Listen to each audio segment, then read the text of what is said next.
similar to Kramer's situation with an off day and getting the extra arm? And what's he going to be doing while he's away from the club? Because the announcement said he was optioned to the alternate site. Yeah, similar type of situation where giving him a little bit of a breather,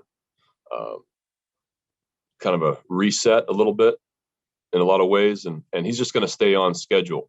Probably shorten his outings, just to keep the innings limited, but continue to work on the things that he's been working on here, and hopefully see us back here real soon. But I thought Zim has done a nice job, and he's learning at the big league level in a tough league and tough division, and I hope to see him back. He's going to be back soon.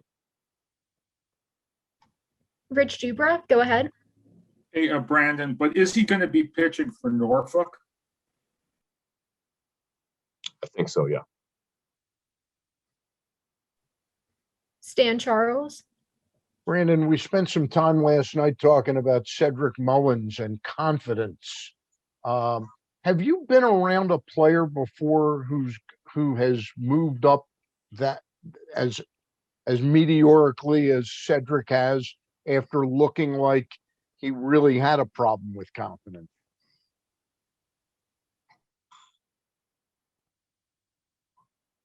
Not from a confidence standpoint. I can't remember anybody that has taken 2 years, just completely transformed into a different player and different the way he's playing the game. I don't think so. I mean, I've seen guys improve dramatically in 2 years, but for me, it was like we talked about. It's his confidence level has skyrocketed, and rightfully so. But yeah, just the way he's walking around and the way he's playing the game is it's really fun to watch, especially after seeing him for the last couple of years. Do you think there's another level there, or is this the best Cedric Mullins can be? No, I mean, I think this guy's got a chance to. I mean, just because his swing has shortened up for me, swing is more direct. You always kind of saw the power in BP, but I felt like there was some loop in there, and there's underneath the baseball quite a bit. But the way his swing is shortened, the way he's staying on the ball, left-handed, left on left, etc. He can do a lot of things. I think the defense is always going to be there. I think the base running aspect was always going to be there, and he's so early on still in his career. I don't see why he can't even get better offensively. Nathan Ruiz, go ahead.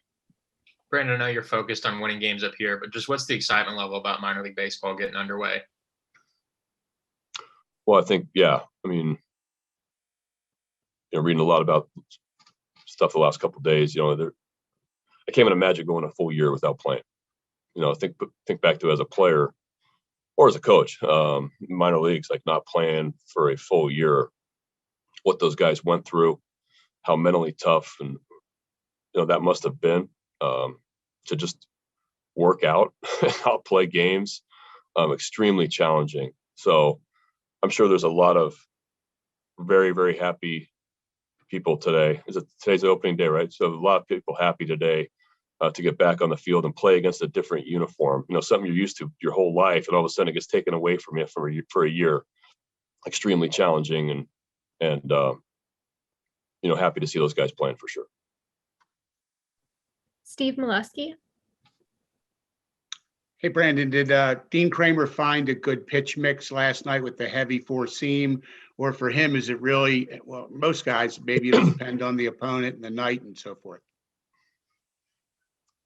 No, I was excited to see how aggressive he was with his four seam fastball and how he attacked them. I was talking with Freddie on the way here. It wasn't just for me his stuff. It was kind of the way he was throughout the game, the tempo in his delivery, how he got the ball back from Sevy, got right back on the rubber. Very little thought process, but more outwardly aggressive.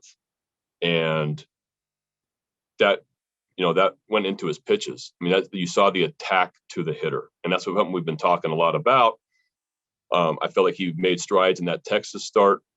And I thought last night was obviously his best start. Besides his opening, to me, that was what he did in his first start against the Yankees last year, was just on the attack, but not only with the pitches, but just the way his presence on the mound too. Not thinking as much, seeing a sign and being aggressive and convicted in every single pitch he threw. And I thought he made, that last night was a really good night for him in a lot of ways. And hopefully they can, he's continuing to build confidence in his stuff. Melanie Newman. Brandon, I know it's been different for every guy in terms of who told them and how. Do you know how Isaac MASN found out that he was being called up? Yeah, I told him on the treadmill. He was walking in a steep incline, and I told him to maybe tone it down a little bit because he might be pitching in a Major League Baseball game here in a couple hours.